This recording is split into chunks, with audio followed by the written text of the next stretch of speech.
All right, welcome back. We continue talking about the Pirates are going to have the #1 pick overall in the draft. You're going to see Paul Skeens likely tonight in a Game 3 winner-take-all LSU-Florida series. He had a really good showing the other day, but he got over 100 pitches all the time.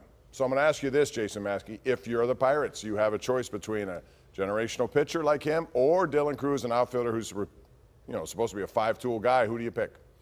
Right now, I'm still staying Skeens, Pomp. My argument is lessening by the day as I see their offense flounder. But I still have a tough time turning down what I think Skeens can be. And you and I have talked about this off air. They're not going to pay for what the type of pitcher that Paul Skeens can be. I'd rather them maybe obtain like a Steven Strasburg level type, what he was supposed to be, Garrett Cole, whatever, in the draft, the only way they can do it. My counterpoint, because I would draft Dylan Cruz, and my thing is, we see the pitching, like the guys that they have now, like the pitching stuff is, for the most part, is getting better, right? I do think, like, at the major league level, they're improved over last year.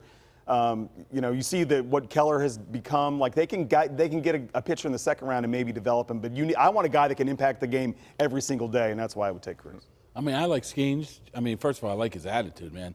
He's bringing it every day like that. Number two is, if you're not going to pay him now, you're going to have to go out and get a free agent. If you really have a legit chance of winning the World Series, getting to the playoffs, you need that ace #1 guy. You're going to have to go out and buy him anyway, so you might as well try to develop this guy. And if you can't keep him, you can't keep him. So right. I go with Skeens. Real quick, around the horn. If they take Skeens, LSU people say he could start right now in the majors. Yes. What would the Pirates do with him? They would put him probably in some sort of onboarding process in their complex league. You wouldn't see him start in the majors this year, and they would slow play it until he was absolutely ready. I would bring him up the next start. Absolutely the next start. Yeah, I would do that, Mark. To be clear, I was asked what they would do, but I would bring him up. I like this guy's got a lot of work. I mean, the guy's throwing 120 pitches all the time. Like, I'm just waiting for his ligament to explode, right? I mean, that's how especially in the organization, the way the track record the organization has this year, as Jason has pointed out in his reporting, it's not great. So I would baby him a little bit. All right, now we got the trade deadline eventually coming up. We got the All-Star break, a lot of things. At one point, people thought they would add on. Now it looks the other way. Who would you trade?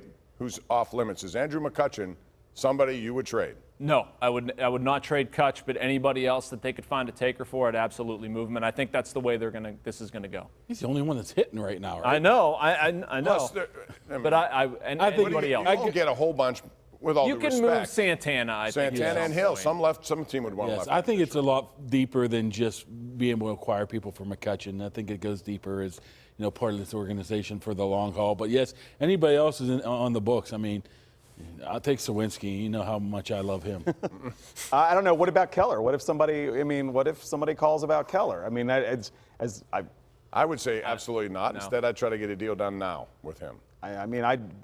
Who knows, though, right? I mean, they have their internal projections. Right. They have their. I mean, what did Ben say in April? Where we project as a fourth-place team, and that's kind of what it looks like. I don't know that he should have said that publicly. Looking back, he said something publicly, so that's nice. I mean, Jason and I know it's like a filibuster when you're talking to him. Really, really good dude, but he's the master of talking a lot and not saying anything. So we're like radio guys.